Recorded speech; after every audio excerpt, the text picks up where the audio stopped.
It's Wednesday night. It is time for Super Geeked Up. Woohoo! Yeah! Yeah, that's where we're all supposed to cheer. We didn't tell you guys that beforehand. But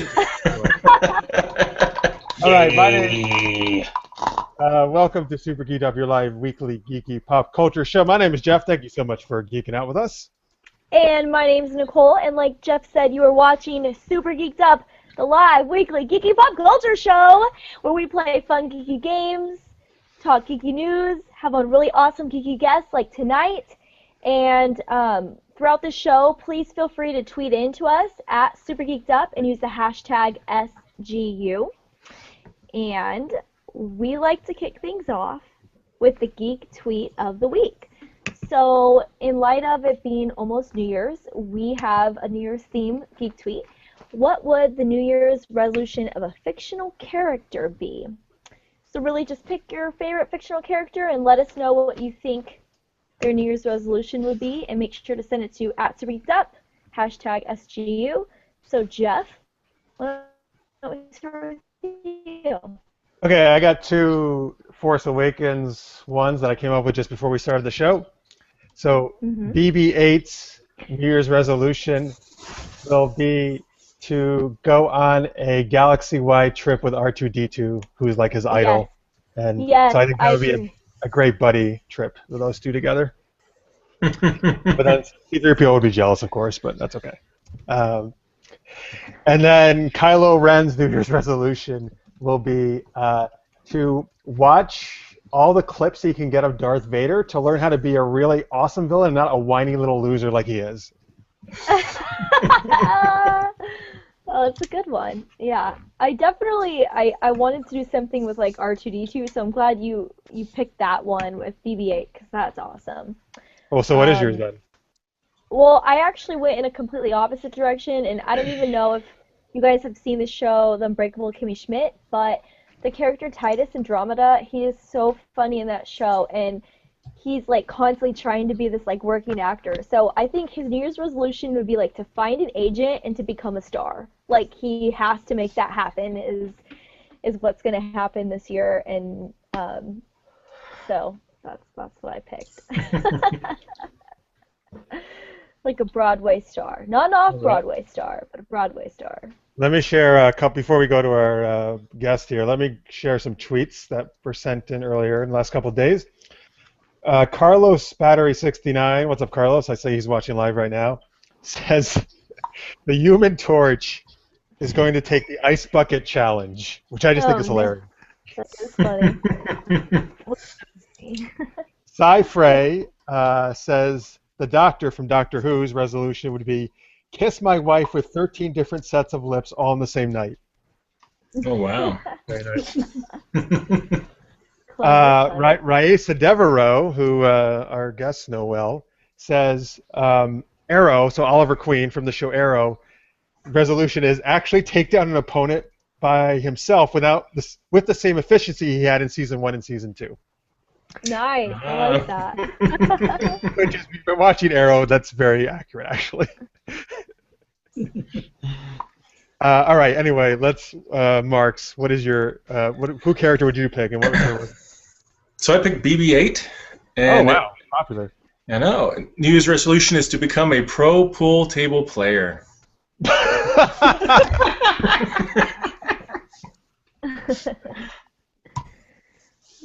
Nice. So let's wish him luck. Yeah, absolutely. Ian? I think Boba Fett, and his resolution is not to disintegrate anyone. And I brought my prop with me here. Very nice. The star of a million porn movies. I don't know what that means. All right. At Dezzles tweets in live. He's watching, which is great. Dezzles is from Australia. He hasn't watched in quite a while. Welcome back, Dezzles. We're glad you're here with us live. Hey.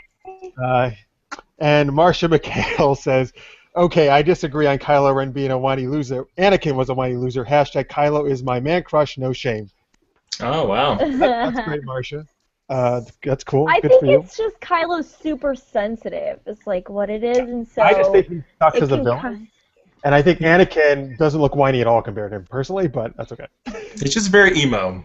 That's all. That's what everybody He's got some emo vibes. I think Anakin was a whiny little toe rag. Toe rat? Toe rag. Toe rag? Is this a British term? What are you saying? Yep. It's a British term. All right, that can't be anything good.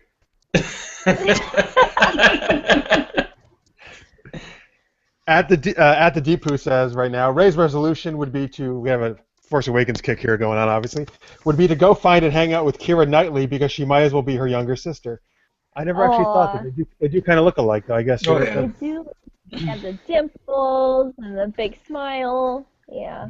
Yeah, bit of trivia here. Keira Knightley, before she was famous, she was in The Phantom Menace. She was one of Padme's handmaidens. Oh, yeah. She was her double. Mm-hmm. All right. Cool. Let's see. What else we got? Also on Twitter here earlier in the week, Ryan Ward says Hulk would resolve not to smash Avenger teammates as much next year. Very good, Hulk. As much. Cinema OTR says Kylo Ren's resolution would be to paint happy trees, then slice them to ribbons because they're not dark enough. You would do that, yeah. He why do I keep saying cinnamon? I don't know what the hell my problem is. Cinema OTR also says Trooper JB007 resolution would be I will remove these restraints and then leave the room. I will also drop my weapon. By the way, was his call signed like JB007 because it was what's his face playing it? Yep. What can I think of the actor? Help me out. Daniel Craig. Daniel Craig. That's hilarious. And at Brick Greers says the Flash's resolution would be to slow down and try to enjoy life a little more. Well, that's very nice. Yeah. That'd be kind of boring, though, wouldn't it? What, enjoy life would be boring? No, the Flash slowing down. Well, I don't know, but maybe he I doesn't... don't know, it'd be like watching a season of Arrow, wouldn't it, you know? Oh, goodness. Oh, boy. All right. That was pretty good. I still love Arrow. All right. So there you go. Very good answers, everyone, for New Year's resolutions. Let's see here. So coming up on the show, what we're going to do is favorite movies and TV shows from 2015. We're going to all talk about our faves. And we got some geeky news. New Deadpool trailer was out on Christmas. Some awesome Doctor Strange photos just dropped recently. It's somebody's birthday on the show. We'll tell you a little later. Ooh. And we're going to do something we've never done before. Is SGU Q&A. So we basically ask people to send in any zany question they wanted. It could be anything. And that's what happened. People sent in a whole ton of questions. And we're going to try to get through as many as we can and answer them later in the show. And you can send them right now still at SuperGeeked Up #SGU. All right. So Nicole's very excited to answer these questions, it seems like. So, Yeah, I am. Let's introduce our guests. They have been on the show before. They are our good buddies from our League of Geeks network on Blog Talk Radio. So we have Marx Pyle from GenreTainment. Hello. Woo woo! All right, and we have Ian Cullen from SFP-NOW. Hey, guys. Oh, wow. See, Nicole doesn't usually give you people that nice, I don't know what she was doing, but it was good. She must like I it. was trying to like applause. Yeah, no, it was nice, but you Welcome. usually don't do that, so they must be really special people. They are very special. Well, you know, I do try, but sometimes I feel like I don't want to. It might be too awkward, but I don't know. Well, that's usually not. I should you just do do not it. care about that. You're always awkward. That's true. Yeah. I think you should do it every time now. Okay, I will. You're like, what? That's my New Year's resolution. Awesome. Amongst other All right, so things. future But yeah, guests, that you're would in for be a one. treat. Yeah. All right, so before we get into other stuff, Marx, why don't you tell people a little bit about GenreTainment, where they can listen? Yeah, GenreTainment is the podcast I co-host, and you can find it on Facebook at facebook.com/GenreTainment, at sci-fi-pulse-radio.com. Also, we do post on sci-fi-pulse.net, and we're part of the League of Geeks on Blog Talk Radio. Yeah. Awesome. Before we get to Ian, At Dezel says, my New Year's resolution would be to actually read Twitter handles right. Well, that's going to be a tough job for me, Dezel. But I'll try. Ian, tell people about SFP-NOW. SFP-NOW is kind of the official podcast of SciFiPulse.net. It's hosted at SciFiPulseRadio.com, and we've got a Facebook page which is Facebook.com/SciFiPulse, and we're also on the League of Geeks. All right, yes we are. blogtalkradio.com/League of Geeks. Sorry. Please keep doing this all show. It's just hilarious. I'm not like, hey, oh, you remember that when I didn't know what it meant? And Trip's like, oh, well, actually, and then I just kept doing it. Wait, what did you do? Oh, hey, oh. He's That's just right. like, I don't think we should be doing that, and then I just kept doing it.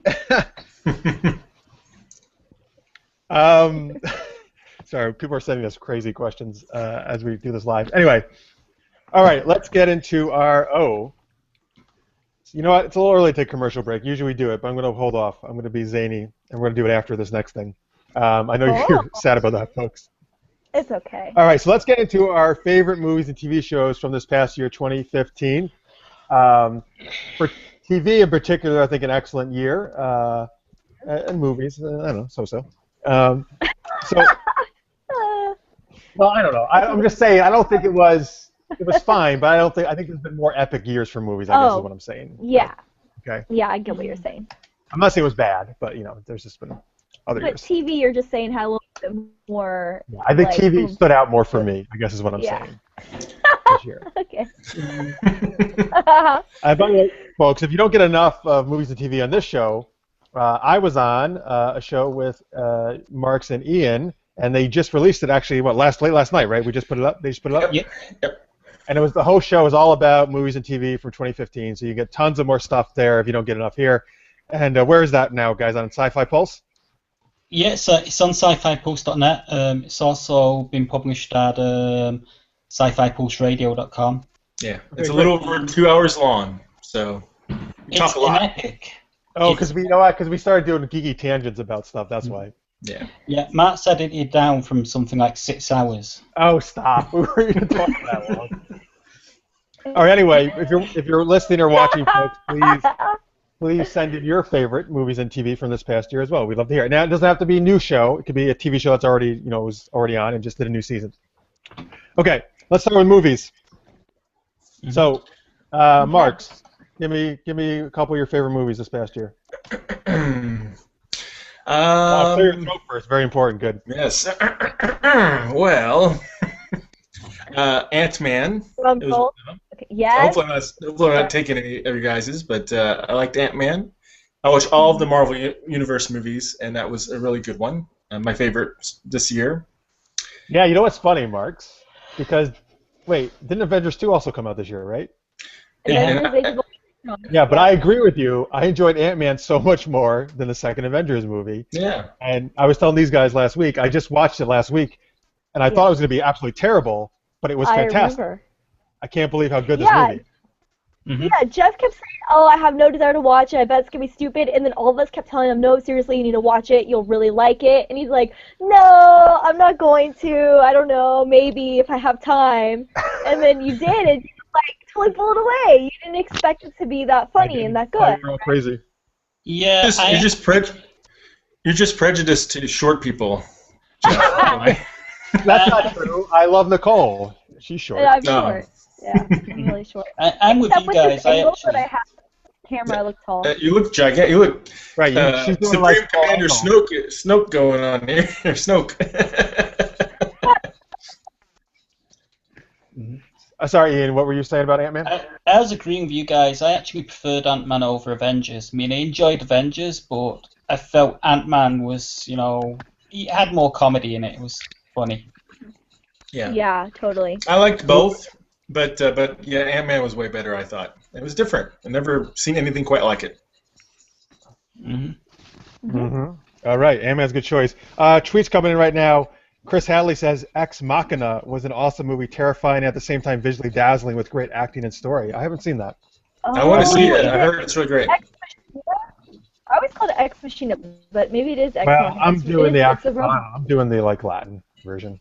Oh, no, you're probably right, though. I think I was just saying it wrong. But it was weird. It was, like, super weird, really weird. Like, I loved it, but it was, like, yeah. All right, there you Good go. weird. Nicole's review. Super weird. I love how you say you're pronouncing the Latin version when it is Latin. Right? Well, what I meant though is I'm saying it the way it should be said in Latin. Is what I'm saying. I think you're right. I always pronounce it wrong. Is what it was. I didn't But really look, never know how to. because maybe they could, they could have anglicized it, right, and said it Machina.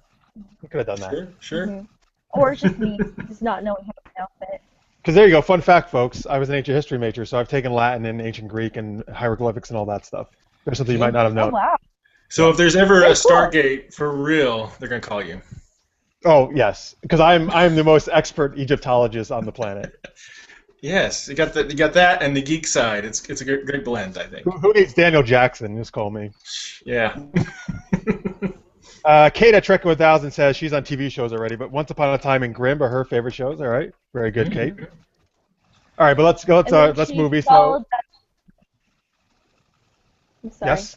No, go ahead. I was saying she followed with movies, Jurassic World and Frankenstein. Oh wow, cool. Cool. Jurassic. All right. I like Jurassic World. I enjoyed that. I enjoyed that too. Yeah, I haven't seen All right, so Frankenstein one. actually, let's go to Ian. Ian, give me one of your favorite movies. I'm gonna go with Mission Impossible: Rogue Nation. Rogue Nation. Yes, Yeah. you stole mine. That's okay. Amazing. Yeah, it's one of mine too. I mean, I Although, wait a enjoyed minute, the it last wasn't on one. it wasn't on your list last week though. I don't think was it when we did it. It was so like it would have been, but you brought it up, so Oh, okay. you know. Fair enough. I had a long list. I mean, I also enjoyed Star Wars: Force Awakens, but you know everyone enjoyed that one, so I'm just trying to be different. Well, that's not true. Oh, he's throwing down the lightsaber. Throw it down, yeah. Well, he threw down the arrow thing earlier, so. Don't frickin' start on me. The fetty's on my side. Oh gosh. All right, so yes, I love Rogue Nation. Was my favorite Mission Impossible. One of my actually my second favorite movie of the year. My number one movie is Tomorrowland, which I will keep telling people, please go watch this movie. It is out on Blu-ray and DVD right now, or on digital. I know not many people saw it because they thought it was just some silly Disney ride thing probably, but it's one of the most original and best sci-fi movies you will see in a long time, with two super strong, amazing young female actors and awesome female roles in this movie. Yeah, I love this movie, and I'm gonna go watch it again soon because I have it in digital. Oh, I need to watch it. That's cool. Yes, please do. And I convinced Raisa Devereaux on Twitter to watch it today, and she loved it too. So I'm happy about that. I got one person who's convinced. I watched it earlier on, and you know, it wasn't what I was expecting. You know, I was kind of expecting it to be kind of shallow, and it wasn't that at all. It was actually quite poignant film. It is. Yeah, thank you. It's great. So go watch Tomorrowland. But On I Twitter. totally hated it. What? You hated it? I'm joking. Okay. Get out of here. All right. At the Radical Geek on Twitter, his TV show faves are Killjoys, Dark Matter, 12 Monkeys, and The Expanse. So big sci-fi network fan there, I see. Mm-hmm. Which reminds me, I have to watch The Expanse. I've been meaning to do that. You know that SYFY, it's actually in the medical dictionary for syphilis. Where do you come up with this stuff? Look in the medical dictionary. I don't think that's what they were thinking of, hopefully, when they renamed their now. Let's name it after a disease. Great. They came out Helix soon after, so I don't know. Yeah. All right, Nicole, what's one of your faves movies from 2015? I have a lot, but I'll just go fast. It's pretty much every movie I saw this year I liked for the most part. Just really quickly, Do a couple first, so we can go back to these guys, though, so you don't take all theirs. Okay, well, why don't I pick some that haven't been said yet? So, Inside Out, loved it. It made me cry. It was super cute and stressful because it was so sad and, like, I don't know. Just, like, it just reminded me of, like, childhood and growing up and then shed a tear. And then I watched Maze Runner for the first time, and then Maze Runner Scorch Trials, and I really, really enjoyed it. Are they Again, good? super stressful, but I really liked it. I didn't know what to expect. I haven't read the books. I've heard that people who read the books didn't really like Scorch Trials, but I really enjoyed it. I've been kind of wanting to check them out, actually, to be honest with you. Yeah, I like them. I like how all your descriptions are, though. Oh, this movie was stressful. Stressful.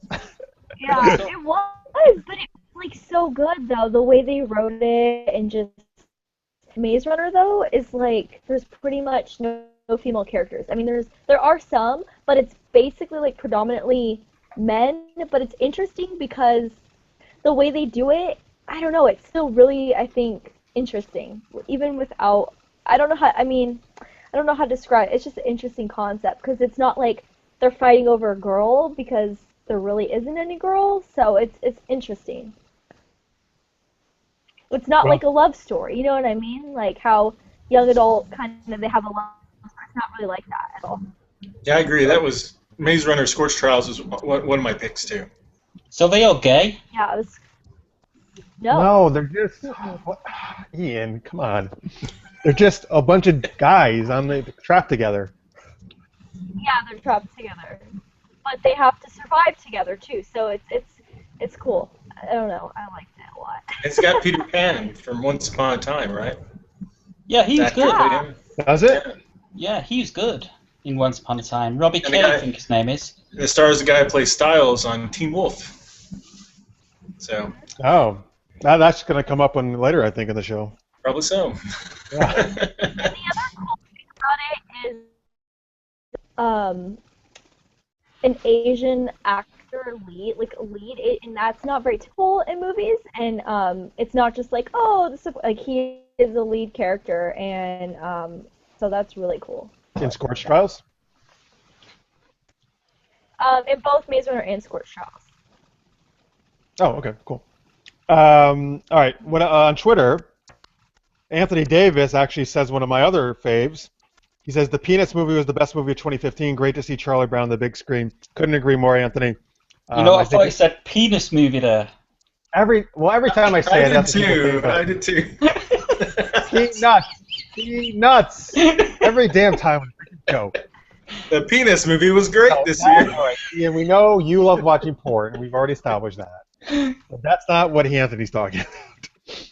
He's talking about Snoopy and Charlie Brown, the Peanuts movie, and it was, I think it could not have been more. Hey, you guys, it could not have been.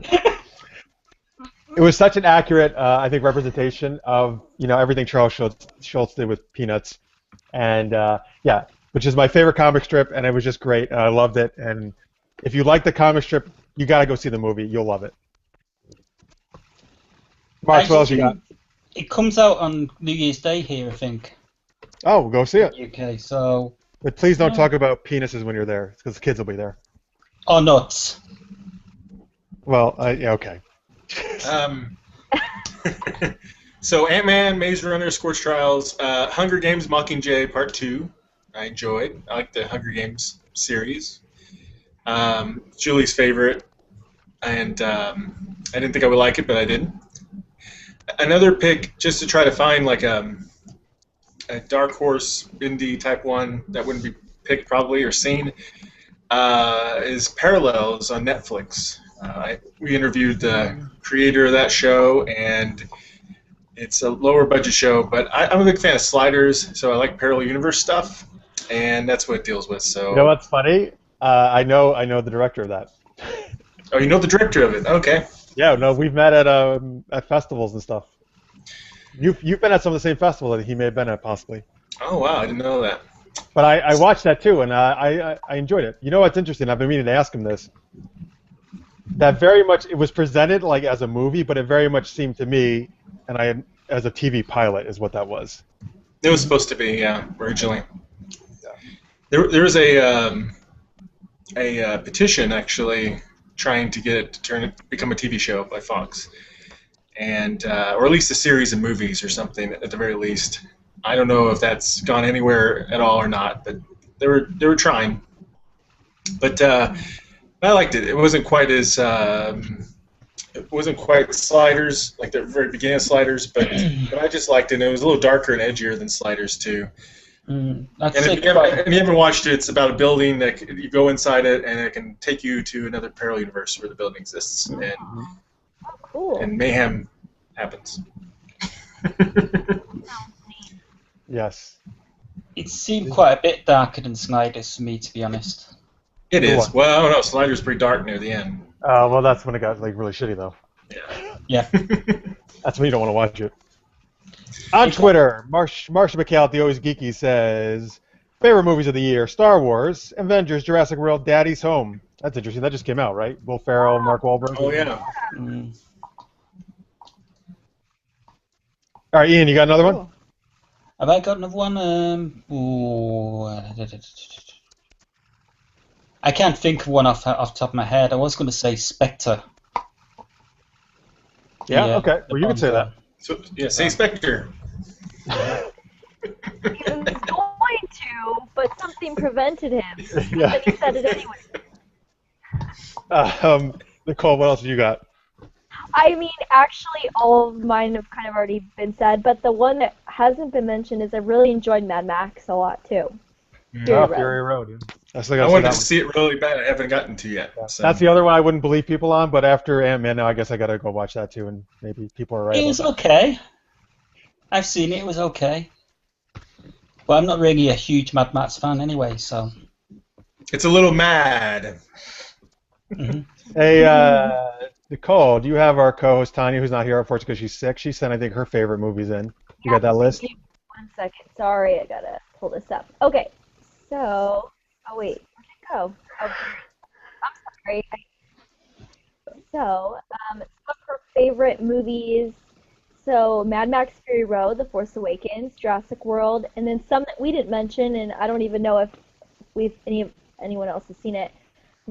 Merchants of Doubt, The Lobster, and The Theory of Everything. I want to see The Theory of Everything. Not seen it yet, but I've seen the other one with Benedict Cumberbatch, the one about the Enigma Code. Oh, yes. I know the one you mean. And I thought that was pretty good. Cool. All right. Anything else anybody wants to mention about movies that we haven't? Just Star Wars. No, we've already said that. And it's not one of the best movies of the year. But all right. But I'm glad you liked it. All right. That's freaking bobblehead. Billions of dollars would side against you, Jeff. All right, Mark. You, sir, as a professional reviewer type person in a way, I don't know if that's scripture. I'm using the force. You know better than anybody that the money a movie makes does not determine how good it is. You like The Force Awakens, Jeff. You like The Force Awakens. I liked The Force Awakens when it was called A New Hope in 1977. Revenge of the Sith is crap. Revenge of the Sith is awesome. No, it's crap. Obviously, we have no force powers because we're not convincing anybody. Right?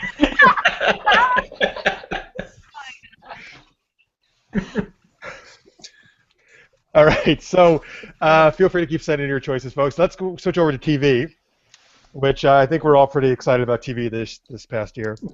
There's been some great stuff on. Yeah. So my number one show for the past 2 seasons actually last season and this season so far has been The Flash.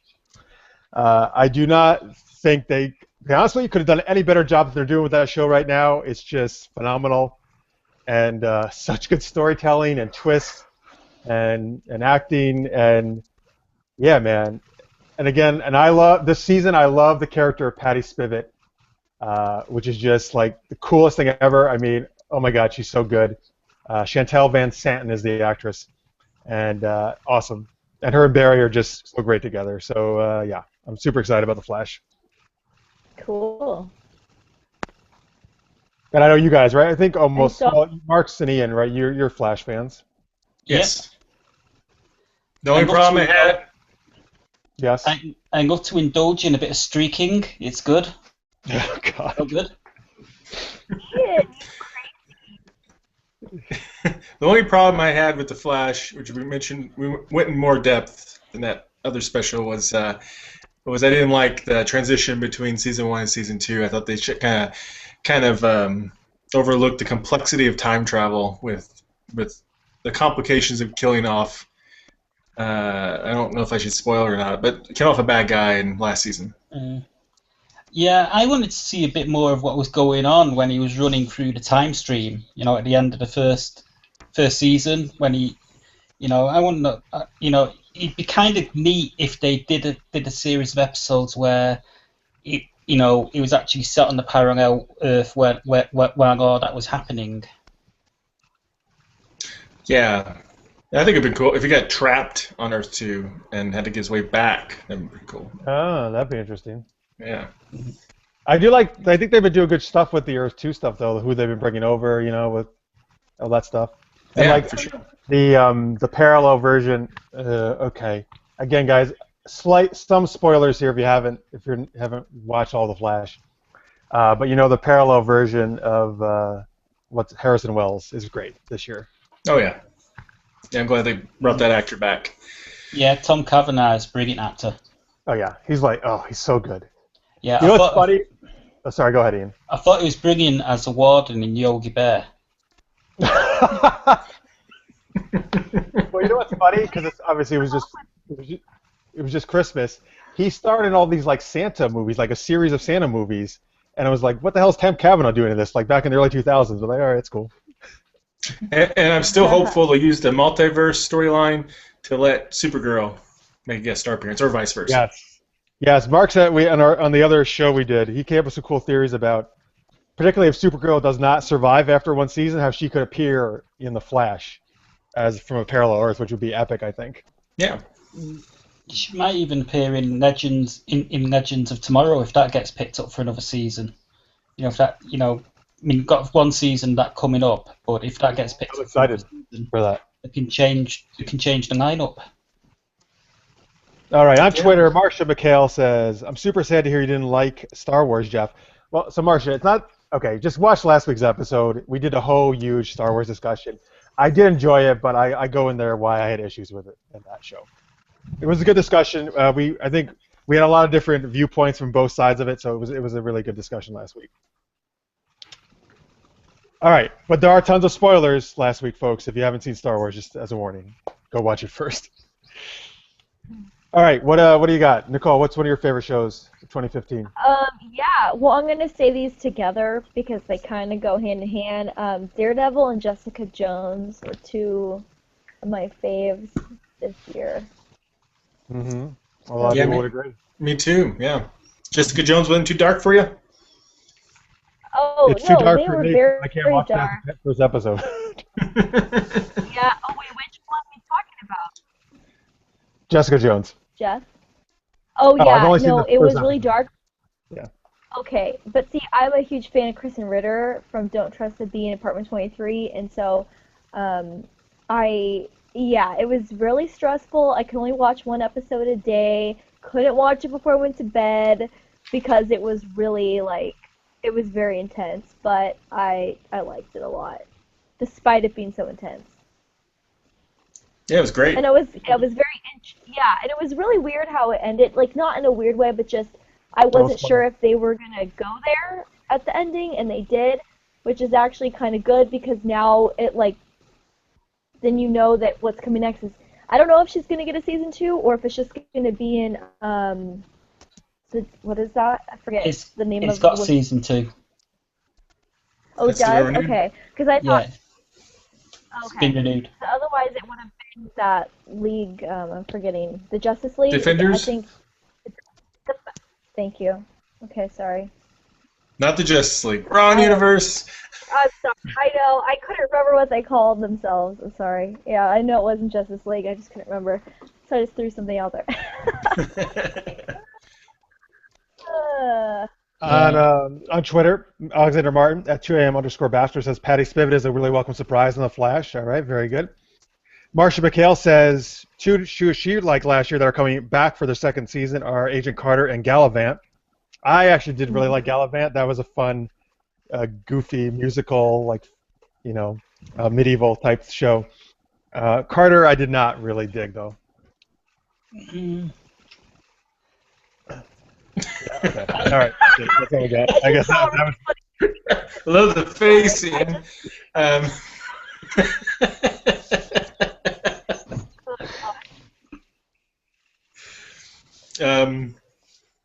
What do you got, Marks?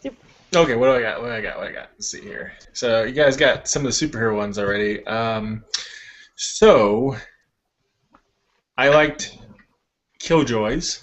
I did enjoy. I thought it. I know. I thought they for what it was. I thought they did great world building in that series. They really developed that whole system, history and such, and culture. And then I like the three main characters. I like the dynamics between them. It does have a nice story arc in it, but yet it's a lot of fun. And I wasn't so sure about it first, but I grew to just enjoy it as a fun show. I like it a little bit better in Dark Matter, which they both aired together. Another show would be Ash vs. Evil Dead. If you like Evil Dead, then you really should watch this show because it captures the same feel really, really well, and adds a little bit after a few episodes, even adds a little bit of supernatural feel, touches to it also. I was surprised nobody that I could find was the writer from Supernatural. But it's a great blend of horror and comedy. Some of the demons and stuff are pretty freaky, even though it was very funny, but it is very gory too, which is Evil Dead. All right. Awesome. Sorry. I'm eating peanut M&Ms. I'm muting myself when I'm chewing. That's funny. They're very loud. All right. No, I'm not judging. That's funny. On Twitter, Matt557 asks, "Hey Matt, thank you for watching." Says his favorite TV shows: Last Man on Earth, Master of None, and Unbreakable Kimmy Schmidt. So there you go, Nicole. Oh yeah, Unbreakable Kimmy Schmidt's on my list. Such a good show, for sure. Master of None's really funny. Funny show. Cool. So another show that I know Marks and Nicole at least really loved as well, that I loved, actually maybe my favorite, this or The Flash, it goes back and forth for this past year, is Sense8, from Straczynski and the Wachowskis. I mean, we've talked about it before on this show. It's amazing. The show's just so phenomenal. And I don't know how they did what they did with that many, like, I don't know. How many people is it? Oh, 8, I guess, right? 8 protagonists, basically? Yes. All in different countries and stuff, too. Yeah. So. And they actually filmed in those countries, too. They didn't cheat. With actors from those countries, yeah. Mm-hmm. Yeah, it was clever how it all came together at the end. You know, all the interlinking stories, how they all sort of blended in at the end. I really enjoyed that. That's a good binge-watching show. I think if it was on traditional TV, it was released weekly, it wouldn't survive. Plus, you know, it's put Freema Agyeman in a completely new light for me. Oh, yeah. Yeah, we talked about what Doctor Who companions do, apparently, after they leave Doctor Who. Mm-hmm. They get pretty wild.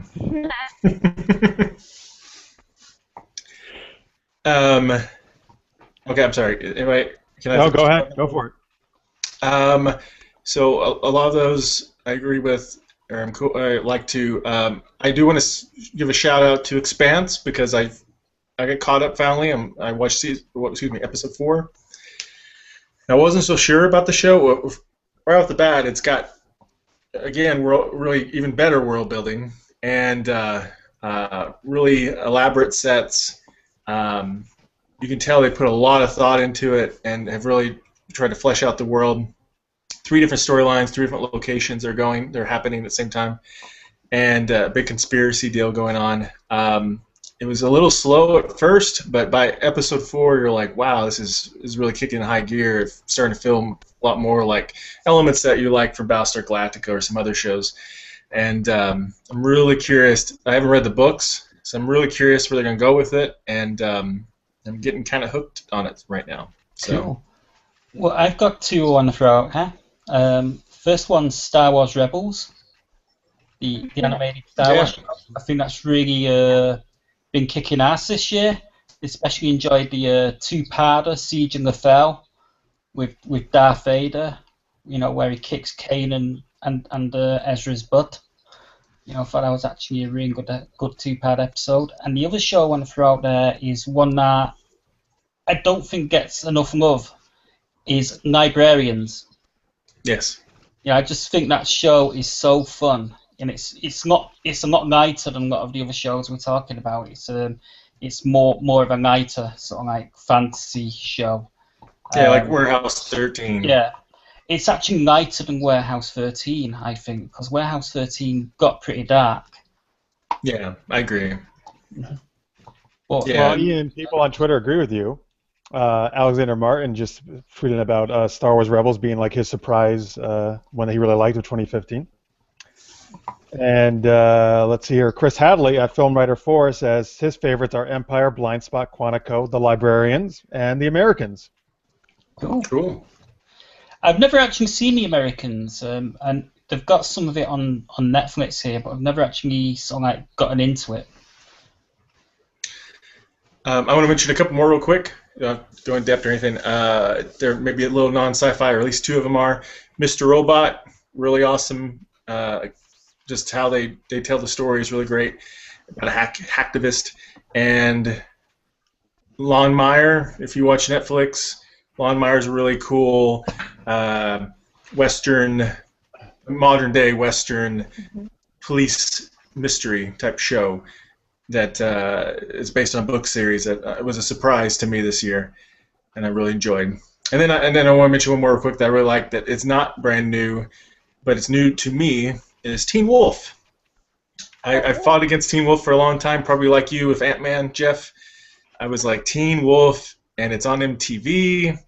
But I started watching it and this year and got hooked on it and kind of binge watched multiple seasons. And I think if you like Buffy the Vampire Slayer, you should give it a try and see if you might like the show. Also, another show that I like to throw out there, if you like werewolves, it's a Canadian show, Bitten. Oh, I've heard of it. I haven't seen it though. Yeah, it's pretty good. It's Not the worst. It's okay. I can't remember her name. She Doesn't make me throw up. was Supergirl in Smallville. Can't remember her name. Laura Vandervoort. Laura Vandervoort starts in it, so it's really, really good. All right, so Trekkie 1000 on Twitter says, "Oh my God, I love Warehouse 13." Yes, it's actually one of her favorite shows, so she liked that. Marcia McHale, though, at the Always Geeky says, "Damn it, Ian, spoilers!" Oh, Ian. Oh, what did he spoil? I don't even know what you spoiled, to be honest with you. Oh, probably Star Wars Rebels. All right, so knock it off. Can I read that one from Tanya? She. You got one for Tanya? Narcos. These are just ones that we haven't mentioned because she didn't do them that past. Outlander, House of Cards, and she also for her husband's TV show. It's for art online. Okay, so I don't think we caught much of that because you're all breaking up. But let me. Narcos, House of Cards. Yeah, Outlander, and then her husband says, which I very much approve of this, Sword Art Online, which I started watching this year too. It's a great show. What is it? Sword Art Online. It's an anime. It's anime. You can find it on Netflix. Okay. And then two other of my favorite ones. I just started watching Christopher, which I really like. And then they're one of my favorites is Cargo. So Nicole, you're a robot. I'm sorry. All right. R2D2. It's made a guest appearance. It's BB-8. Maybe try going audio only. All right. So let me hear. I got three more real quick. And so Limitless is a new show this year based off of the movie from a few years ago. Love it. My favorite new show probably this season. It's so good. Yeah, so watch Limitless if you haven't been. Forever, which unfortunately only lasted one season last year, but it was an amazing show, and I loved it. Great acting. And go check. It ends well enough that you can just watch one season and you're not going to be left hanging. So go check it out. Can I throw one more thing out? Yeah. This is a web series, by the way. Oh, well, that's appropriate for the show. The First Musketeer. Check it out. It's on Yes. it's on YouTube. So it's actually pretty cool. It's basically about how Athos, Aramis, and Porthos first met, sort of thing. Yeah, you told me about this before. And it's pretty cool. It's kind of like a prequel to the Three Musketeers. Cool. Well, speaking of book series, I think my favorite one is Super Geeked Up. It's my favorite one. All right. Well, I agree with that. That's excellent. No, those hosts, man, they're good. Funny people. They're award-winning hosts. Can you believe that? They won awards. Spoilers. Award-winning hosts. All right. So one more show I got, which I just started watching like last week, but I'm already up through like more than half of season 2, which aired in 2015, is Black Sails, which is a Starz show. It's about pirates, and honestly, I gotta say, it is by far the best pirate movie or TV show that's ever been made. It's really well, and I know it's not like a ton of them, right? But it's really, really well done. It's a very clever mix of fictional characters from Treasure Island and real pirates from around at the early 1700s. Yeah, man, it is good stuff. And plenty of nudity, Ian, and sex, so you'd like it too.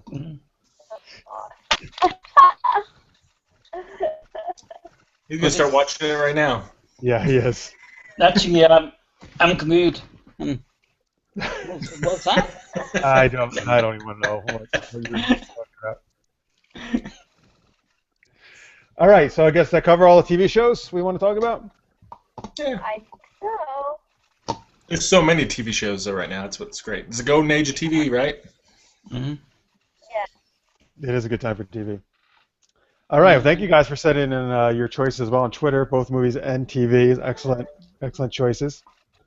All right, so now we are going to take a quick commercial break. If you're watching the recorded version, we'll see you back in a second, and we got some geeky news to come up. See you then. Welcome back from commercial break. This is Super Geeked Up. Thank you for that fanfare. That was great. Were you like playing a trumpet, like an old school trumpet from the Middle Ages? That's what I was trying to do, yeah. I was a squire. I was. Oh, very good. Yeah. Awesome. I like leading that. the way for you. That's what I was doing. I think you should, whenever we go to Comic-Cons from now, that's what you should do. You should lead us in playing your trumpet, announcing Super Geeked Up. Okay. Yeah, absolutely. I could do that. Good. All right, welcome back from commercial break. We are going to talk some geeky news, and then we have the SGU Q&A, where we had a whole ton of questions people sent in about who knows all a bunch of crazy stuff, and we're going to answer them. All right, but first, Nicole, what's our first bit of news? Okay, guys. So on Christmas Day, they dropped another Deadpool trailer, and there's, two versions. One is a red band version, one is a normal version. So if you're like under 18 or you don't like nudity or something, or nudity, I'm sorry, swearing. Although there might be nudity in the movie, I'm not quite sure. But anyway, there's like the PG version and one is the rated R version.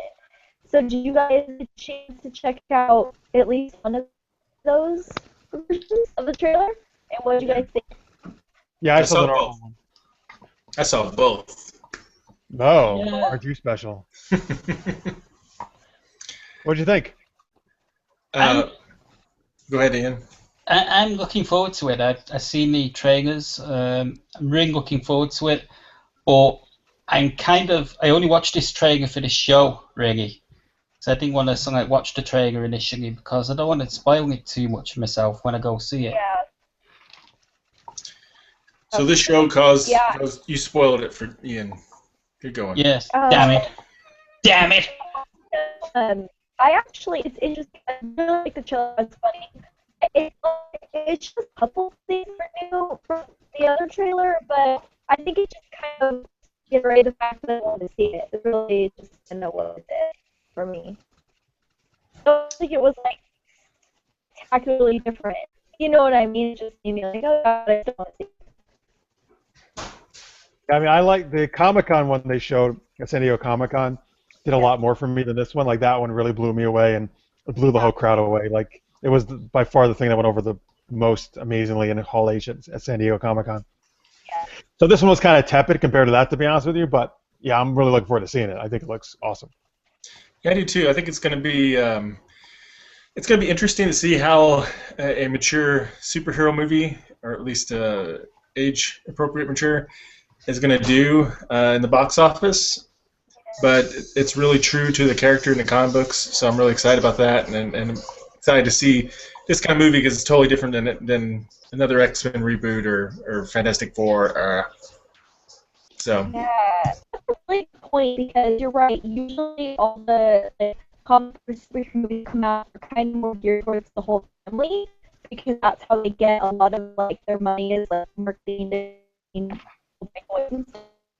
so it's going to be interesting to see how this one's really marketed more for adults.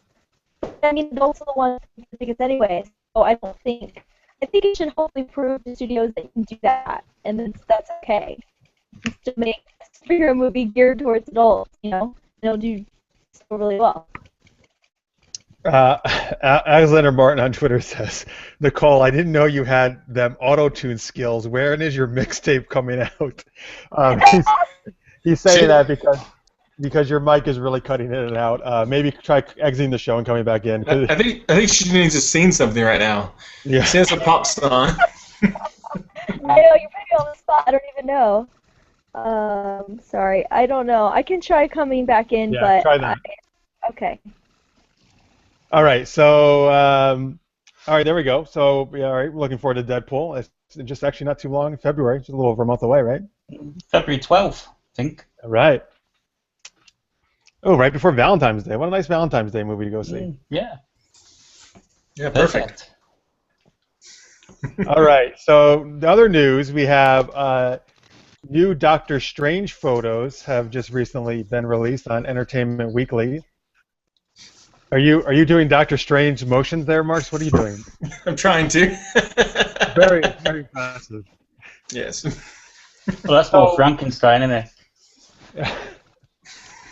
So we got to see Benedict Cumberbatch in full-out costume doing some magic with some magic effects. We got to see some cool set photo or this visual production design. I think these photos look fucking awesome, to be honest with you. The only photos we've seen before this are some crappy set photo of them standing around. So these are really nicely done, and it looks great. And he looks awesome, I think, as Stephen Strange. What do you guys think? I'm not sure about this one because the only reference I have to Doctor Strange is the animated film that Marvel did a couple of years ago, and I was kind of bored by that. So I don't know. Yeah, I mean, in the pictures, he looks like he just stepped right out of the comic books, pretty much. It's pretty close. He does. I think his goatee needs to be darker, though. That's my first. It's going to kill the movie. They're like, his goatee needed to be darker. Otherwise, it's been a perfect movie. It'll be interesting to see how the story goes because that's going to be a very different kind of film, their first real magic type film in the Marvel Universe. And his stories are a little different than your typical superhero fare, so I'll be curious to see how they pull it off and how people react to it. But he himself, in his appearance, and I know he's a great actor, I think he's going to be a great version of that character. Oh, yeah. All right, Nicole, let's see if you're auto-tuned. Mine's auto-tuned? Yep. Okay. Well, this is so fun. I don't know what to do. I don't know. Maybe you can try your computer again. Okay. Sorry, guys. All right, so no problem. All right, so there we go. Deadpool, Doctor Strange. Last bit of news is, hey, everybody, it's Ian's birthday. So happy birthday, Ian. Woo! Thank you. Happy birthday. Everybody, so Ian, what's your Twitter handle? Sci-Fi Pulse. Sci-Fi Pulse? Okay. So everybody tweet Sci-Fi Pulse, wish Ian a happy birthday. Oh. They're going to break my computer. Oh, so many tweets. Yeah. It'll break my computer. It'll fry the circuits.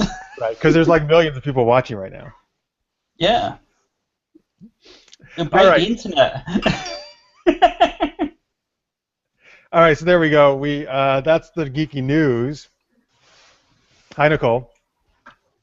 There's two of them. Twins. All right, so now we can't hear it all. It's going great.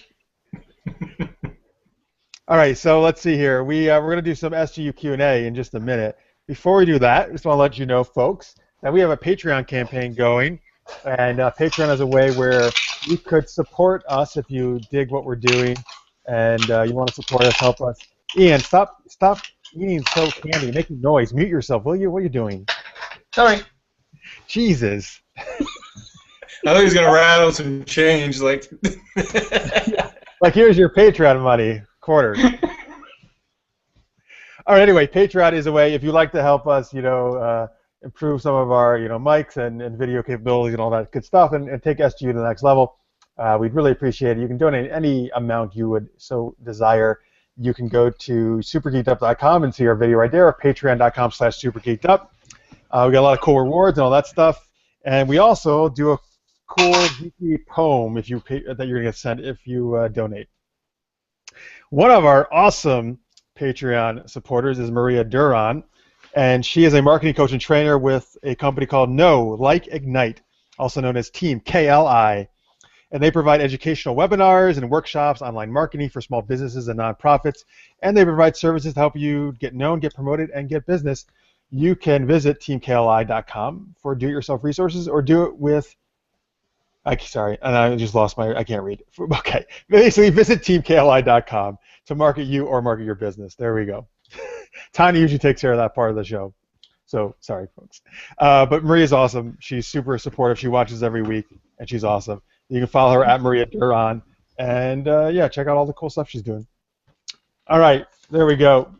Last thing we're going to do is SGU Q&A, but we're going to take one last commercial break first. So if you're watching the recorded version, we'll see you back in a second. All right, welcome back from commercial break. I've got nothing clever to say, unfortunately, because Nicole usually does this part of the show. But anyway, thanks for watching. This is Super Geeked Up. We're with Marx Pyle from GenreTainment, Ian Cullen from SFP-NOW, both part of the League of Geeks.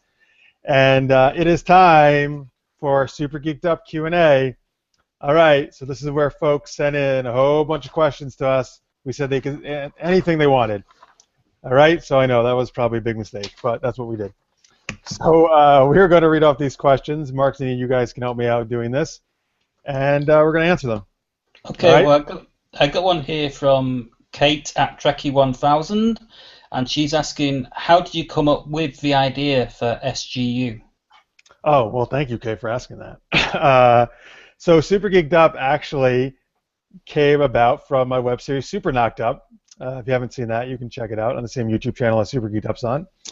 And that's about a supervillain who gets knocked up by her superhero nemesis. We had a lot of fun doing that. Anyway, going into season 2, I was thinking about a way to better connect with our awesome fans that we had in season 1 and get them to know me as a director and my 2 lead actors, and kind of just, connect with them, see us as who we are as people, not just as who they are in the role, the actors, stuff. So it was a really way just to connect with the fans and do a weekly thing where we're chatting about the show, and then we started to chat about geeky topics, and then we started to do these weird, zany, geek-themed games, and we had guests on from the web series world, because another big reason is I wanted to try to cross-promote different web series, and I figured that'd be a great way to expose our fans to different web series out there, and like Marx's. Marx was on for Reality on Demand, right? That is correct. Yes, that is correct. And Marx has been a couple times actually, but yes, and then and hopefully the fans of those shows could check us out as well. So 2 main reasons were to really connect with our fans of Super Knocked Up, and then also to cross promote with our web series. Okay. All right. Cool. So Marx, what else have we got question wise? We got one from the J. Robbins. Would you still do an SGU on the night of the apocalypse? Yeah, this is only Jonathan Robbins, of course, would ask this question. I would say absolutely, because I love doing SGU. So I don't know, if that's going to be one of the last things I do, why not do something super geeky, right? And hang out with people I love and my co-hosts and also you guys and like all the Twitter people too. So, I think. I think you should do a themed Halloween one where you pretend there's an apocalypse going on live. It's like War of the Worlds kind of thing. The Orson Welles thing? Yeah. Yeah. You could have a competition for see who could come up with the most absurd way to die. Oh, God, that's terrible. You could just at random have a zombie grab a guest and they go off. Yeah. Until there's only one. Oh, that's kind of cool. I like that. Yeah. But you're saying like pretend like it's actually happening, right? Yes. Yep. I think it'd be fun. It'd be a great Halloween special. Yeah, you could do reality TV. It'd be like an earthquake and.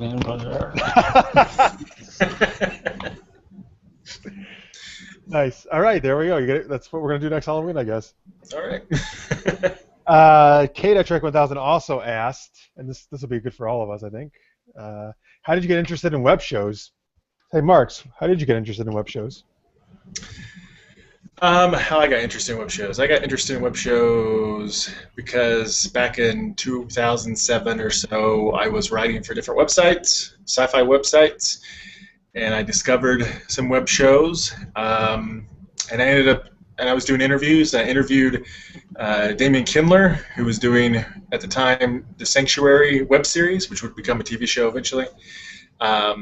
And went over to his office in Vancouver and interviewed him, and he was so excited about web series and talking about it. It really hooked me on the possibilities of web series. And from there, I just started interviewing people. And once I was out of film school, did a few films. I did a web series. I was on a show talking about it. And I've done a few web series and a book. So I kind of got hooked from that. I just love the excitement and the pioneering aspect of doing that type of indie television or web television. Yeah, I'm with you, Marx. I guess for me, I made a bunch of short films, but a couple of things. I guess I really just felt that online viewing was, a few years ago when I first got into it, was the way everything was going, and it was the right time to get in. And also, I just really loved the freedom of telling the stories, however long you wanted each episode to be, and the episode. Also, just the nature of being able to take characters and follow them through a season. That's why I love TV so much, And again, in web, it's just web TV, really, right? There's really, again, web and TV are all the same, more or less now, right? It's just kind of a matter of how long the episode's going to be. Yeah, so I just love the idea of creating characters and then following them, and not just one movie, but following them through multiple seasons and their arcs and stuff, and I think that's awesome. Mm-hmm. I kind of got in because Matt's kind of got me into it because I helped him do a bit of the publicity for his show, Reality on Demand, and he was doing a column on Sci-Fi Pulse about web series, and he'd post episodes on this column every week, so I kind of got into it that way. All right, well, that's awesome. Good job, Marx. I converted one over. Woo! Nice. All right, and hey, if you're on Twitter right now watching, tell us how you first got into maybe if you like watching web series and stuff, how you first got into it. All right. What other questions do we have, guys? We've got one from, I'm not sure if I'm saying this right. It's Amber Swigart. Sounds good. And she goes, what do you think would happen if purple unicorns and tiny fairies did exist? Do you believe in fairies? So that was a question definitely aimed at Nicole, because she always talks about unicorns and stuff on the show. Uh-huh.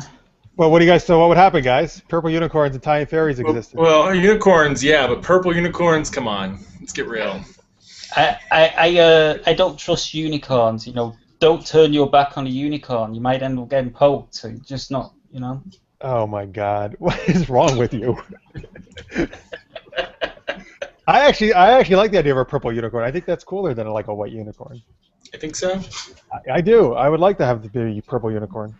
Is a purple unicorn just like a normal unicorn that's been beaten? Oh, no! Why do you want to... It's black and blue unicorn. Yeah, why would it be purple? So this is like 50 Shades of Purple unicorn, right? Yeah, so our Tanya, my co-host who's second out here, she did send her answers to some of these. She says the fairies one's the hard question, but she believes in ghosts, so it's not out of the realm of possibilities that fairies exist. Plus, her Scottish genes are screaming at her that, of course, they exist. There you go.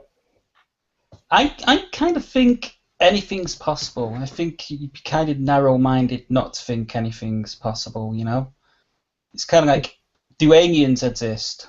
Well, Yes. you know, you can either say, you know, outright, you know, flatly say that aliens don't exist, but, you know, having said that, how do you count for Donald Trump? And there is people like that. Secret alien invasion. Mm-hmm. Yeah, you know, So, Donald Trump's hair, you know, that's got to be sort of like some sort of alien thing. It kind of looks like an offshoot of a tribble. so I heard the next Ant-Man movie, he's going to be riding a fairy purple unicorn. Oh, well, that sounds amazing. Now I'm It's- really excited to see it. I know, right? I can't wait. It's going to be great. Doctor Strange is going to give it to him. It's going to be a nice tie-in. Oh, Awesome. well, that's perfect. That makes a lot of sense. He could create a purple unicorn. Of course. Mark, you're all over this stuff, man. You're giving Marvel and DC tons of great ideas. Oh, yeah. Yeah. So, Marks, what's Carlos Ramirez's first question that he put on Facebook? I'm glad you asked. When did your obsession with milk start, Jeff? When Ray found Luke. Wait, no, that's the second What? question. Okay. That's the second question. Settle down. How does that tie in? Those are not tied in at all. When did my obsession with milk start? If you haven't watched the show, that's a running theme that actually, here we go. I got milk right here, though, in my Force Awakens cup. I'm always drinking milk. But Yeah. you hated the movies, what you're I've got saying. milk. No, I did not hate the. I did not say that. Stop lying, Mark. I got milk in this. That's a There's much more milk in impressive. here. That's a much more impressive one than my paper cups. Mm-hmm. Yes, I love milk, and it all started. I was a young boy on a Kansas farm, and no, I just made all that up. So I don't know, Carlos. You know what? I'll be honest. I will say though, I drank milk from a very young age, and I've been doing it ever since. And it's good for you, man. It's what makes me a superhero, I think. It's good Kinda for like, bones. It is. It's, you know, I'm like kind of like Bruce Wilson, unbreakable. You know, like he can never be. Can't break any bones. I think it's from the milk. Mhm. And that's where the Milkman came from, our superhero we've talked about on the show. Oh, yeah. That's right. We had a League of Geeks, right? Oh, yeah. That's right. We did the whole story. The wanker. All right. So Carlos, his other question was about Star Wars, was when Rey found Luke, this is at the end, okay, sorry, spoiler, a little bit, oh, shit. Oh, Right. everyone's seen it now anyway. That was only the final scene, but hey. Damn it, I've been so good about not doing that, too. I've been so good. Oh, has come been- on. Everyone knows Luke Skywalker's in the movie. All right. It has been a couple of weeks, and everybody knew he was in it. All right, so anyway, spoiler. When Rey found Luke, watching that coastline, is it Ireland or Scotland? Does anybody know? Does anybody know where they shot it? Nope. No? I don't. I'm going to guess Scotland. I have no clue. I'm going to guess Ireland Okay. or a different country. But somebody, well, it doesn't have to be either of them, you know. Iceland. Probably not, but possibly. Possibly. They shot Sense8 in Iceland. Croatia. No, sorry, just stop guessing. These are not good guesses. But all right, someone on Twitter, do some research. Tell us where it is. All right, here we go. Here's a good question for everybody. Ian, you want to read that Marcia McHale, the first one? Yeah. What is your favorite movie and why? So what's your favorite movie, Ian?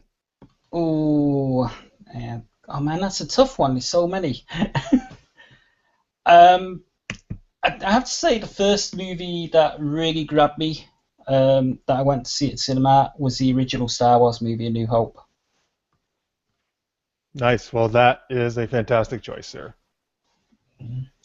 I'm going to go along with you and say Return of the Jedi is my favorite. All three of them are very close for me, but Return of the Jedi is my favorite of all three of the originals. My favorite movie of all time.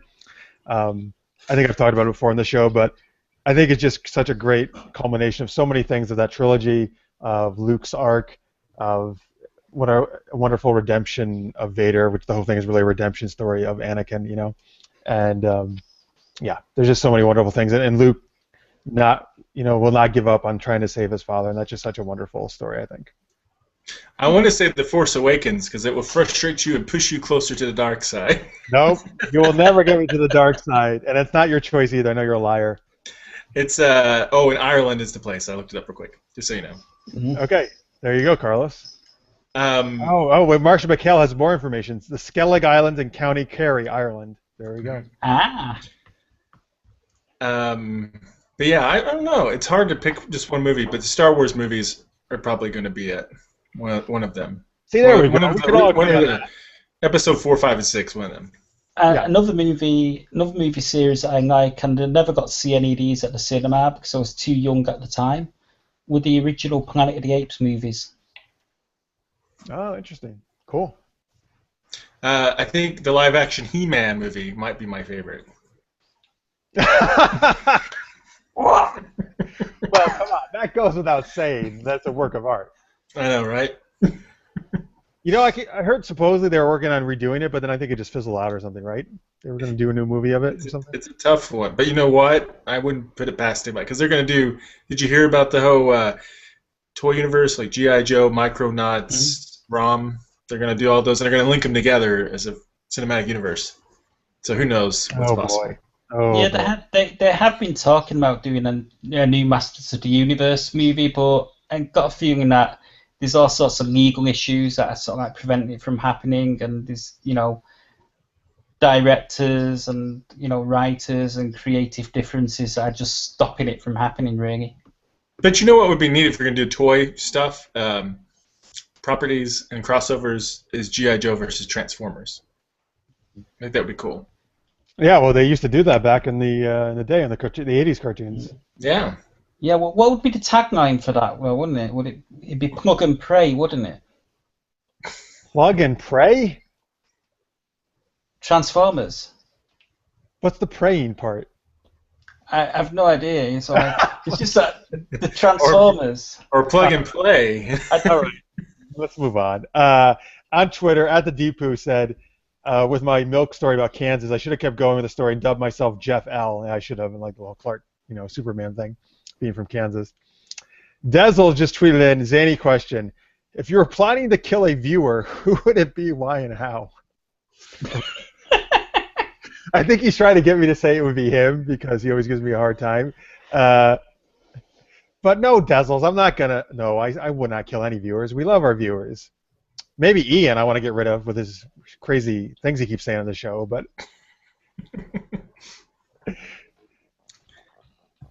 I don't want any of you to die. Good. Thank you, Marx. I appreciate that. Marsha McHale @the Always Geeky's favorite movie is The Princess Bride. Will always be such a beautiful and epic fantasy, great comedy characters. Could not agree more, Marsha. I love it. One of my favorites. Andre the Giant. Oh, he's so wonderful. By the way, read Carrie Elwes' book, As You Wish, which I read recently, came out last year. It's all about the making of The Princess Bride. If you love the movie, it's such a wonderful thing to read. Oh, I'll have to check it out. And he also, you're going to find a lot of stuff about Andre the Giant, who he just describes as like the sweetest, nicest guy like who's ever existed. Yeah, I've never heard a bad thing said about Andre the Giant anywhere. I watched he's on a few months ago on Biography. They shown sort of like his life story sort of thing. It just seemed like a nice guy. Nice. All right. Let's see. We got some other questions from Marsha, but let's go to somebody else here. Chris Hadley at FilmWriter4 says, any guests you wish you could have on SGU? I'll actually expand this to all of us because we all do shows. So let's say, guys, any guests, any of us would want to have on our respective shows. Patrick Stewart. Oh, that would be good. Mm. Oh, I almost had him once. I came this Really? close. Yeah. I don't want to know about your love life. No, honestly, I got in touch with his publicist, and it was right around the time. And unfortunately, what prevented it from happening is he basically moved back to England. And obviously when he moved back to England, his publicist changed. So it was just so like really poor timing, but I came this close to getting Patrick Stewart on one of the shows. But one of the people I'd love to get is Lee Majors. Mm, Oh yeah. that'd be cool. I think Hugh Jackman would be cool too. Excuse me. Oh, he would be great. Steven Spielberg. Yep. I like the George Lucas, Mark Hamill. Oh yeah. Mhm. Tarantino. I like to have a bunch of the Flash actors on, to be honest with you. I think that'd be Oh, that'd be great. That would be awesome. Yeah. Well, we had and this is actually more of an Arrow thing, but we did have Cynthia Adair Robinson on she plays SFP Waller, now. right? Yeah, she plays what's the name character's name Samantha now? I Waller. forget. Yeah. But we had her on when she did Spartacus. Yes, she was in Spartacus. You're right. Yep. Mm. There's a few Spartacus actors who came over to that show, actually. Mm. I'd love to have Katrina Law on Oh, the show. yes. Oh, Trina Law is so awesome. Oh, she's so hot too. She's beautiful. And she's funny as hell. She does stand-up comedy. Oh, really? Yeah, so like seen I something respect on. her talent and mind. Yep. Nice. All right, there we go. That's a lot of cool guests. Hey, Mark, what does Ryan Ward ask at Linnaeus? Oh, let me see. He asks, where is an off-the-wall place you wish to do the show from in the future? And by off-the-wall, like anywhere like the Fortress of Louisbourg or a castle, no need to be geeky. So any real location or geeky location. Oh, that's to be real, huh? See, when he said fortress, I was like, let's do it from the Fortress of Solitude. That's not real. The Batcave? Oh, That's what they want you to think. Yeah. Oh, right. That's a good point. So what do you think, Jeff?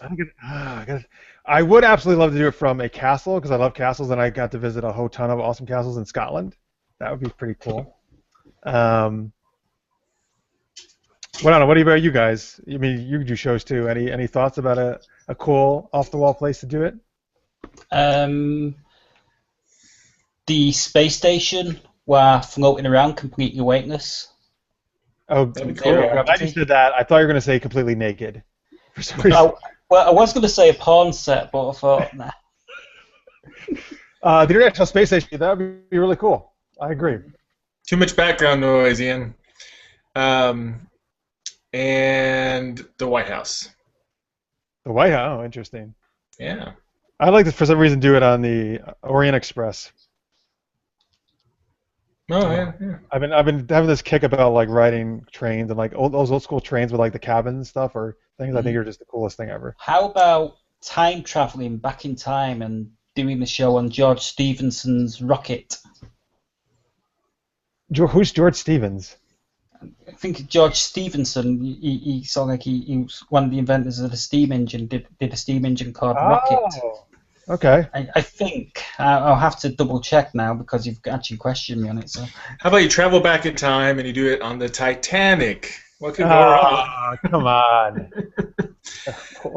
No, But I think the castles is cool. I would do a castle tour, like one season tours of castles. Yeah, that'd be cool. Yeah. I like that. Actually, what you do is you do it on the iceberg. You build an igloo on the iceberg that sinks the Titanic. Okay, these are okay. Anyway, Alexander Martin says, "I'm surprised Jeff didn't say that Kevin Smith about guests. I would love to have Kevin Smith on the show too. Actually, that's great. Oh yeah, that'd be awesome. Yeah, you'd have to have Jason Mewes as well. Oh well, that would be fantastic. They're great together. Yeah, I've actually had Jason Mewes on SFP SFP. Oh man, aren't you just so awesome, amazing with all your freaking guests you've had Just on? name dropping. Yeah. Well, send some of these guests to us. God damn it! I do try. You did actually send us, one set of really cool guests. Thank you for that. All right, let's see here. What else do we got? Anthony Davis at Lister's Mates wants to know which comic book character should most be in a Three Stooges style pie fight. First, I think is Deadpool would be appropriate for that. Oh yeah, for sure. Deadpool, Madcap. You know who he is? Sounds familiar. Who is he? He's a Marvel character, villain, I guess. Actually, now I think about it, he's kind of like Deadpool in some ways, but he predated him. And because he's like he can't die too, he can cut off his arm, and he's fine and stuff. How about Ant-Man? Ant-Man? Yeah. Okay. Yeah. He'd be good because he could shrink down and the pie would miss him. That's what I was thinking. I was also thinking Spider-Man because he could actually catch the pies with his web and fling them back. Yeah, he'd be great at that. Invisible Woman would be great at the game. Mm-hmm. But except if you hit her with pies, then her power would be no good anymore because she'd be covered in pies. Yeah, it's true. And then that would just be like super sexy actually, and everybody would want to have sex with her. But I'm rubbing off on you, Jeff. I'm rubbing off on you. You are. You don't have Nicole here to help kind of keep you in the... Yeah, no, not at all. Sue Storm covered with whipped cream. Come on, that's freaking hot, right? Oh, right, yeah. Particularly if Jessica Alba's playing her. Oh, absolutely. All right. Anyway, Anthony Davis also wanted to know what were the best hashtags on SGU. So we've had some interesting hashtags we've done over the years. So there's, oh boy, you know what? I've got two that come to mind. Space sex is one of them. Yes, we've been talking about having sex in space multiple times. But the best one was from Sarah Bricky, who's at Tipsy Wibbles, and it's Pixel Tits. And it was referring, it was when we were talking about the first Lara Croft Tomb Raider game. Oh, okay. He was like, those pixel tits will poke your eyes out. Yeah, I think she picked up styling tips from Madonna. Yes, that's true. I'm sorry, I had to put the Madonna reference from the 90s for a second. Oh, Alexander Martin says Nightcrawler would be good in a pie fight. Yeah, he would. He could just keep teleporting. He would be, yeah. Kate at Trekkie 1000 says, be careful of dungeons in the castle. My cousin locked me in one for a whole day once. Okay, Kate, I really hope you're making this up and you did not get locked in a dungeon for a day. That's terrible. That's bad. It's really bad. All right. Dazzles also wants to know what piece of information would be most useful in blackmailing the team into Season 3 of Super Knocked Up. Well, I can give you some information about Mark Pazula. I got some photos, actually, of him and Mark's. I'm just kidding. Oh, what? Yeah. How was it supposed to come out? All right, back to Zany questions. Ian, if you still got that list up, why don't you go to Marcia McHale's at the Always Geeky's second one? Mm-hmm. Okay, Marcia McHale, what would you say was the pivotal moment in your life that made you realize you were a geek? That's actually a very thought-provoking question. Huh. Anybody going to answer off the top of their heads? Mm. I could see, it's hard. I don't know I'm trying to say if there was like one moment, right, or if it's just like I kind of always was. I mean, because I can remember pretty much always. I mean, maybe Star Wars. That's probably one of the early things I really got into, right? But I always was into like sci-fi and fantasy. I think from a very young age. Yeah, I really got into Star Wars and Indiana Jones, and I started reading comic books quite a bit. Mm-hmm. And if that didn't nail it, then in junior high I got introduced to role-playing games. So. Mm-hmm. Well, my late mother, she was working at a pub while she was carrying me, and at this pub they'd have Star Trek on the TV. So I think I was actually groomed to become a geek, and I just came out, and I was born that way. That's amazing. That's awesome. It's awesome that happened while you were after you were conceived. But also the fact that this bar showed Star Trek episodes is like the coolest bar ever. Oh yeah. There's some soccer match. Well, we only had 4 channels back then, so. Oh yeah, 3 of them probably were showing soccer. It's football, dude. I know, but I'm just saying it for our American Canadian viewers. So was your first words like he's dead, Jim? Oh God. Actually, sort of, probably were, because my first words, I was speaking in full sentences. He's like, say mommy, he's dead, Jim. I can see that happening. Boy. Dude, What what a he British is? accent. He's dead, Jim. Bloody hell. It's a bloody wanker. Alexander Martin also tweeted in besides SpaceX and Pixel Tits, Pervy Vader was another hashtag we've had on SGU. Yes, it has been. Kate at Trick1000 says, no, that was a real story. She was locked in a dungeon. It was very dark and small. That's really not cool of your cousin at all. That's weird. Bad cousin. At least you got out. All right, let's see here. What else do we have question-wise? Hal, 2814 says, if you could have a job on the Death Star except for being a stormtrooper, what would it be?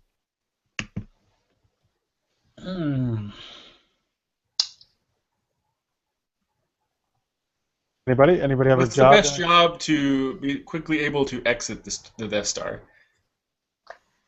The hangar bay operator, I guess. There you go. That's my job. Or a TIE fighter pilot, maybe, right? If you're already right around you're in your TIE fighter already. That'd be cooler, yeah. Should survive. Yeah, except all the TIE fighters get blown up, and they also don't have light speed engines. They can only do. I would find a way. I would be the Poe of TIE fighters pilots. Oh, yeah, well, except he crashes his, man. And he survives. That's the key there. Well, okay, good point. That's true. Yeah, I was going to say gunner, but I'd be too good at the job because if you're a gunner on the Death Star, you're supposed to miss the target. I think maybe I'll just be the custodian because I don't think Vader would probably kill a custodian. He'd be too busy not paying attention to them. I'm trying to avoid where Vader might force choke. I don't know. The floor could be slippery.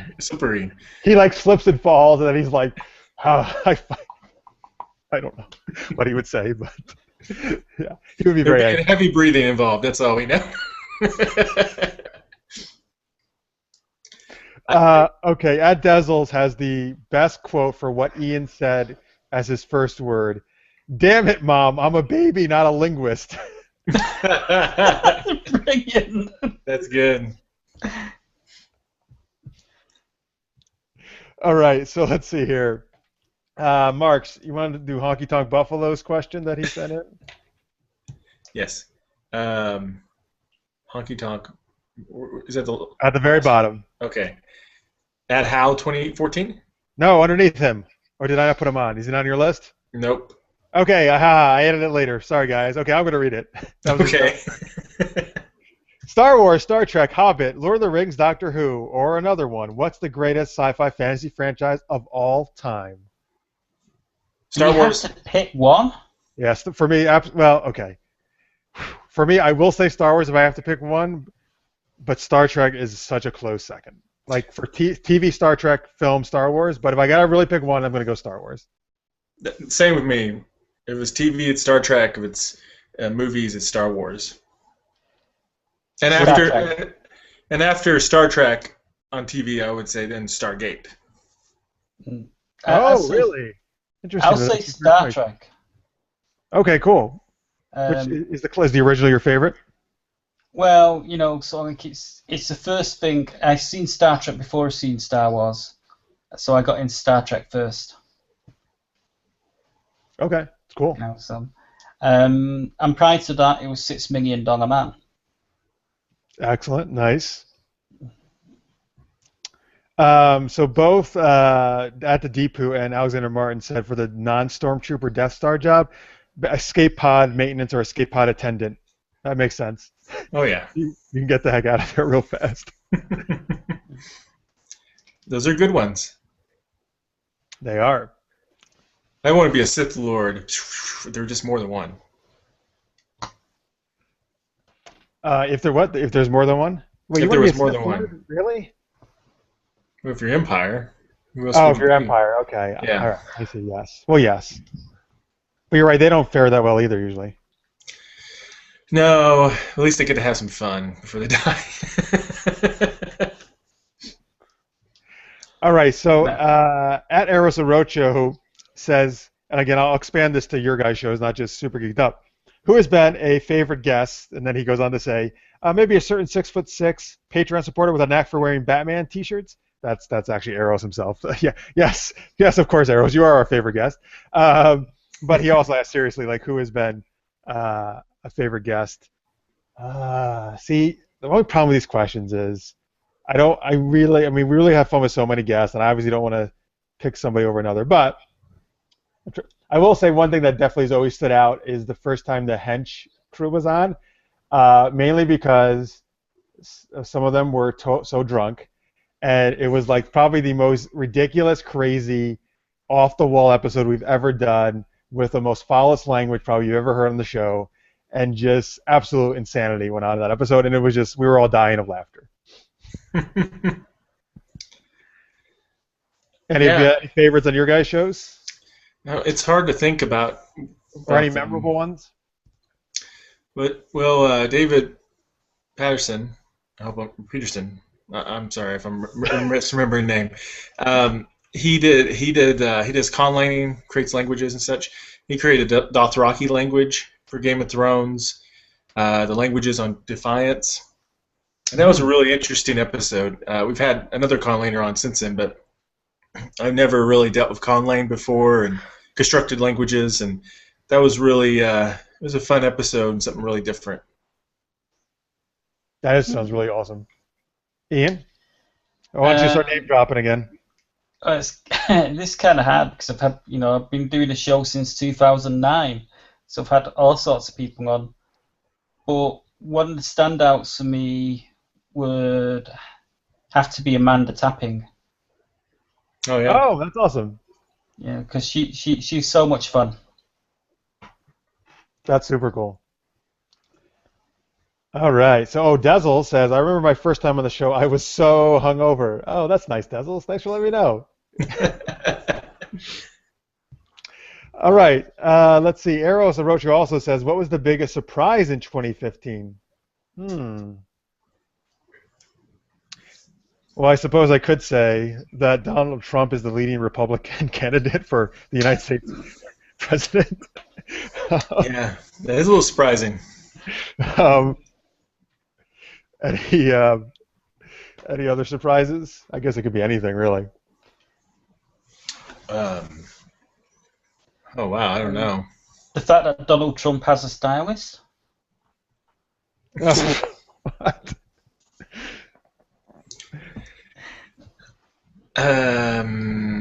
No, we knew everything was coming. Okay, that's all right. Yeah, yeah. I'm a futurist. I predicted it. Very good. Except for Trump. That's because aliens were involved in that, I think. Right. Then we established that. Ryan Ward wanted to know what would be your dressing room / backstage demand, i.e., like if you wanted all the brown M&Ms removed, like Van Halen, I guess, supposedly did. Peanut M&Ms. Oh, that you would have to have peanut M&Ms? Yes. Well, that's awesome. I'm eating them right now. I just bought a huge bag of them too, actually. And 2 security guards by my door, whatever I'm at, and they have to be dressed as stormtroopers. Mm-hmm. Oh, well, that's really cool. I have a couple questions though for you. Okay. Number one, why do you need security guards? Because you're that famous and you have so many stalkers? Of course. If I can make these requests, I must be very famous, right? So. Okay. Okay. 2. So do you really want stormtroopers though guarding you? They're been pretty ineffective as people doing anything. And they can't even run right. It's okay. They're definitely not shooting anybody.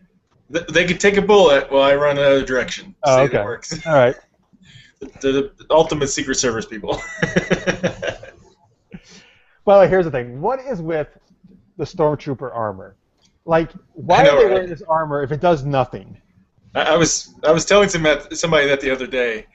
I guess, in theory, maybe against blunt force it holds up. I don't know if you've ever seen that happen. Like a knife or something, I guess?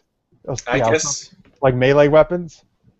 In theory, we don't see that happen very often, so I don't know. Oh, no, but the Ewoks throw rocks at them, and that doesn't help them there either. it's useless then. So, It's just for show. it doesn't even filter out gas, right? We learned that not too long ago. So, Right. so I don't know what the heck it's for, except to make them hide their face. That's about it. What did he say it filters out? What does it do? It just makes the air nice? You know, it doesn't filter out gas, so I'm not sure what they He said it did do something. Like, maybe it just, like, they're breathing nice air. Well, great. That's great. Can you imagine farting in one of those things? I mean, damn. Maybe it does that. It filters out the flatulence. Filters out the farts. That's what it does, yes. Although, I don't know, maybe not. And they're always kind of like Disney from it all. That's why they can't shoot straight. That's the problem. Yeah, that's it, you see. They can't shoot straight because the fart's circulating in the suit and it's going straight to their nose. It's all because of a fart misdesign of the suits. Yeah. That's why the Empire lost. You know, you're really in trouble if one of them has irritable bowel, aren't you, you know?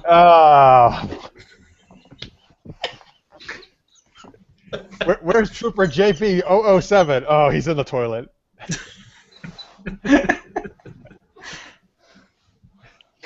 All right. You will have irritable bowel syndrome. You're shitting me. All right. That was a big tangent. Anyway, my demand would have to be milk, you know? I'd have to have both white and chocolate milk, 1% for both. Definitely certain brands that are the best. Well, well stocked in the little fridge all the time. That's what I have to have. Ian, you have any demands? A bottle of Jack Daniel's honey.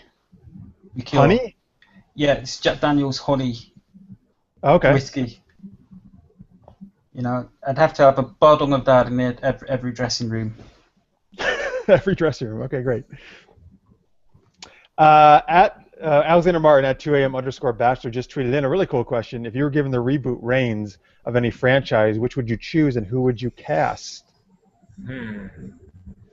Babylon 5. Really? I mean, I love Babylon 5, but it's been long enough that I think you could reboot it. Oh, so you're actually going to make it good this time? Oh! I'm sorry. I really did not like that show. I liked it overall. So the effects are dated, especially now. But yeah, I would reboot that show. I think it's great. I don't know who would be in it. It would be lots of cool people. Hugh Jackman. All right. Well, Hugh Jackman can do anything, man. Yeah, he can do anything. So, and Ryan Reynolds would want to be in it. So why not? Kill him off. He would make a good bad guy. There was a guy that was like an emissary or ambassador for the Shadows or whatever, and he would add a nice flavor of comedy to that character role. Yeah. I think I'll go with something a little bit more obscure. There was a show that came out in the early 80s. It was a Glenn A. Larson produced show. It was called Manimal. Oh, yeah. And it stars Simon McCorkindale, and it's about this guy, and he kind of fought crime, but he could turn into different animals.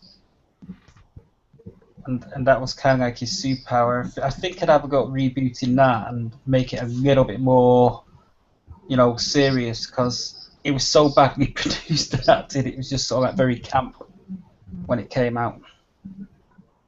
Nice. So, Marx, you mentioned earlier Sliders and Parallels. I think would kind of like to reboot Sliders. Oh, yeah. No, actually, I take it back. Sliders. Aha! You know what? Because we've talked about this before, but I really dug that show. I think it was a great concept. I never think it totally lived up to its potential. I think, again, there were some great episodes. There were some very not so great episodes. It was very hit or miss. I think we should just do a sequel to it and call it Skid Marks. God. No, Sliders is a great name, though. I want to keep the name. It is a good name, yeah. Snyder Skid Marks. All right. No, you can't be part of this. I'm sorry. Yeah. Just me and Marcus. But no, it's a great concept. It totally could work. I think for sure. I agree. Let's do it. Okay. Start writing it tonight, tomorrow. Yeah. You got to get John Rhys Davies back, though. Oh, I would love. Well, he's actually in the Shannara show, right? Yeah, that's an upcoming MTV show. Yeah. Which is actually looks pretty cool because Manu Bennett's in it too, who I think is great. Yeah, I'm quite looking forward to that. And But I would love to get John Rhys Davies. He's the man. He was the best part about Sliders. yeah, Let's get Jerry O'Connell back too. I've always liked Jerry O'Connell. Oh yeah. yeah, and Sabrina Lloyd. Nah. Nah. Well, no, I did like her, but I don't know. I don't think we'll have to have her back. Yeah, No, she was good as Wade. I liked it. She was cute. She was good. Emma Stone. We'll make her Wade. Okay. Oh, are we gonna do the same characters? Is that what we're doing? I we don't change know. up a little bit? We can do whatever we want. It's a reboot, baby. We can put lens flares in there if we want.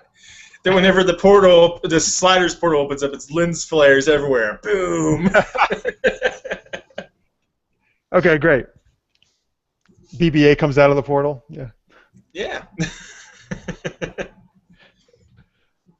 All right, cool. I think we actually got through all the questions. Holy shit, that was pretty impressive. Thank you, guys. That was a lot of awesome questions you sent. Thank you, everybody, for sending them in. We had a lot of fun answering those. It's cool. We should do this more often. That's a good tradition to start. Okay, Trick 1000 wants to reboot Alphas. That was actually a fairly recent show, right? I never got to watch that. Yeah, it wasn't too bad. It's too bad it got canceled. It was okay. Alexander Martin, I like this one too. He would reboot the TNT Witchblade show, but he doesn't know who the casting would be. That would be great because I loved Witchblade's one of my favorite comics, and the show just was not too great. Yeah. Had a lot of potential. An interesting one to do from the 70s, and you could say that Snyder's, took inspiration in part from it, would be, and this didn't even run for a season. It had about 12 episodes. It was cancelled. Fantastic Journey. Yeah. I just started watching that actually. Yeah, with Ike Eisenman was in it from, but it was an interesting show. It had a pretty neat premise. Oh, I'll have to check that out. I've never seen it. Yes. It's trippy. It's very, very trippy. All right, cool. So there we go. There's the SGU Q&A. Thanks for being part of that, guys. So before we get out of here, why don't you give links once again to where people can check out your awesome show. So GenreTainment can be found at on Facebook at facebook.com/GenreTainment, at sci-fi-pulseradio.com, at you can find links to a bunch of back episodes over at marxpyle.com. And, of course, it's also posted on sci-fi-pulse.net, and my Twitter handle is @MrMarx.